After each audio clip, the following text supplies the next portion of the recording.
여러분 안녕 하시렵니까? 네, 근돌이고요. 자, 오늘은 면접을 위한 CS 전공 주식 노트를 리뷰해 보도록 할게요. 이 누가 썼는지는 모르겠어요. 누가 썼는지는 모르겠는데 정말 책이 좋더라고요. 좋아서 여러분들께 좀 좋은 책을 추천드리고자 좀 준비를 했고요. 자, 일단 저자를 보도록 할까요? AI 핀테크 스타트업 조금 이렇게 확대를 할게요. 그렇죠? AI 핀테크 스타트업 어비스의 리드 개발자이자 설립자이다.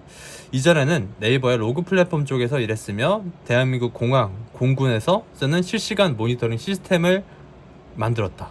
이야, 훌륭한데요? 무려 대한민국 공군과 공항에서 쓰는 그 중요한 프로그램을 만들었다? 이거 예전에 제가 군대 갔을 때 그 국방기상 지원 체계와 그리고 이제 기상정보 시스템 그리고 기상정보 지원 체계를 제가 본 적이 있거든요. 그러니까 공군에서 사용하는 프로그램 중에서 대표적인 게 이 세 개인데 그 세 개를 만들었다라는 분이잖아요. 그쵸? 야, 정말 저자를 봤을 때 뭐 훌륭하다라는 생각이 들고요. 국방부 등에서 군 소프트웨어 발전에서 기여한 공로로 참모총장상, 사령관상, 단장상을 수상했으며 카카오 프론트엔드 챌린지 6위, 스타트업 해컨도 1위, 백준 알고리즘 상위 1%의 실력을 보유하고 있다.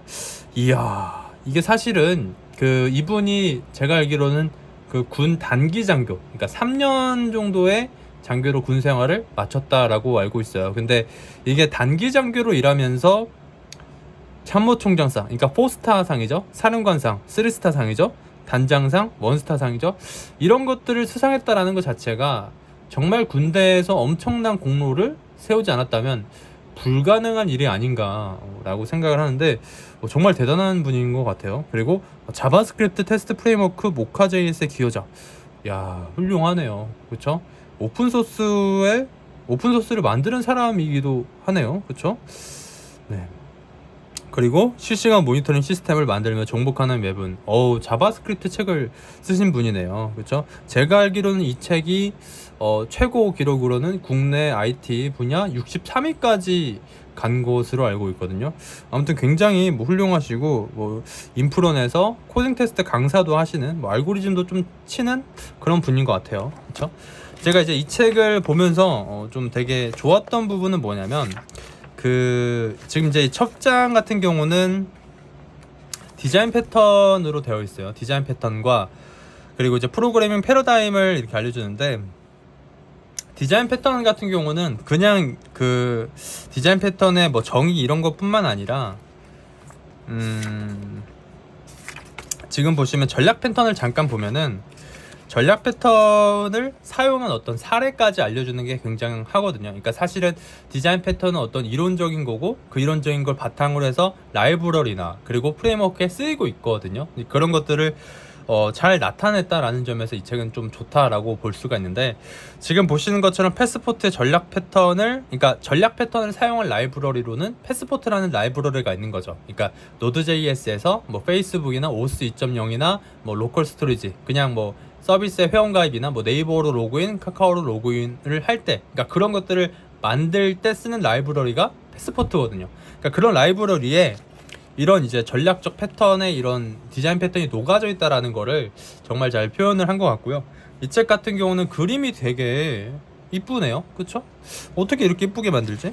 책이 참 좋은 것 같아요. 그리고 이 책에서 또 좋았던 부분은 HTTP 부분인데, HTTP를 잠깐 보면은 이게 이제 HTTP도 발전을 거듭을 하거든요. 그러니까 지금 보시는 것처럼 HTTP를 보시면 1.0부터 1.1 그리고 2.0 그리고 3.0까지 다 표현, 이제 이렇게 다 발전에 거듭한 그런 걸 다 설명을 하는데, 좀 마음에 들었던 설명을 잠깐 보면은 뭐 다 마음에 들어서 뭐 굳이 좀, 네, 아무튼 자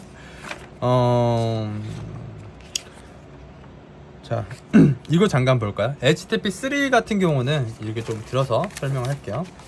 HTTP3 같은 경우는 이게 표기가 보이나? 네, 보이시나요? 네, 보이시죠?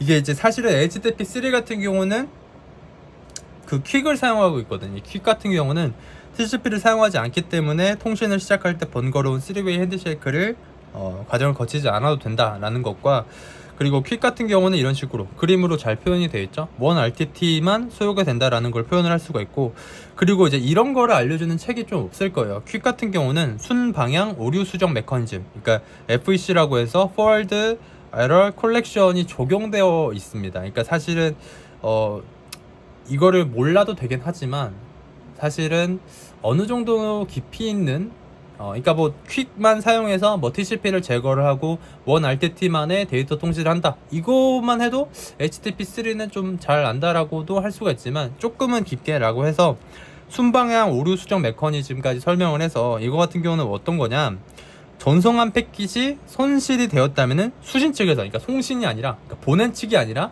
받는 측에서 에러를 검출하고 수정하는 방식이고요. 이거 자체가 열악한 네트워크 환경 속에서도 낮은 패킷 손실률을 자랑한다 라고 되어 있는 거죠. 그러니까 이 책이 추구하는 방향은, 그러니까 어느 정도는 깊이 있는 내용인데, 조금 그 깊이 있는 내용을 조금 난이도를 낮춰서, 조금은 그러니까 난이도를 좀 낮추고자 노력한 게 이 책에서는 좀 보이는 거죠. 그러니까 사실 이런 전문적인 내용들 자체가 사실은 난이도가 굉장히 높은데, 적절하게 요약하고 적절하게 깊이를 이렇게 좀 조절을 해서, 물론 제가라고 했네요, 설마? 아무튼 네.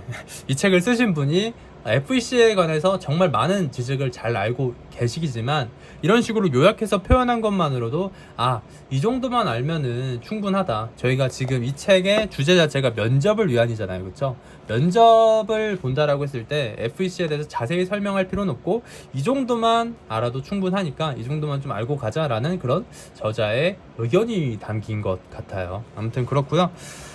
그리고 뭐 운영체제도 좋았고, 그쵸?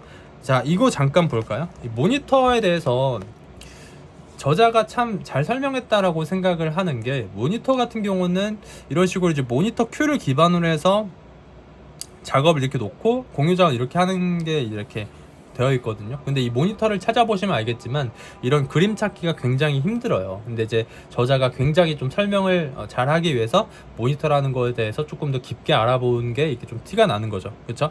모니터에 대해서 잠깐 설명을 하면은, 모니터는 둘 이상의 스레드나 프로세스가 공유 자원에 안전하게 접근할 수 있도록 공유 자원을 숨기고 해당 접근에 대한 인터페이스만 제공하는 것을 의미를 하고요. 지금 보시는 것처럼 모니터가 이제 모니터 큐를 통해서 자원되는 공유 자원에 대한 작업들을 순차적으로 처리하는 걸 볼 수가 있고, 모니터는 이제 세마포어보다 구현하기가 쉬우며, 모니터에서 상호 배제는 자동인 반면에 세마포어에서는 상호 배제를 명시적으로 구현해야 된다라는 장점까지 이런 식으로 차별점을 내리고 있습니다. 자, 그리고 사실은 이거 같은 경우는 저자가 그 실제로 면접을 보면서 그 경험한 바들을 좀 서술한 부분도 되게 좋았는데, 이게 여러분들이 이제 꼬리에 꼬리를 무는 질문을 준비하라라는 말을 많이 듣잖아요, 그쵸? 지금 보시는 것처럼 이 사람이 이제 이런 식으로 설명을 했어요. 필자는 욕실에서도 상상했다. 굳이 욕실이라는 말을 썼어야 했을까요? 참 저자가 참 약간 변태스럽기도 하네요. 아무튼 네. 자, 이 질문에는 이렇게 답변하고 이렇게 답변하면 뭐 이렇게 질문이 들어올 텐데 라고 생각을 해야 된다라고 하면서, 몽고DB의 특징에 대해서 설명하는데, 이거 그냥 제가 이렇게 약간 조금만 이게 잘 보이나?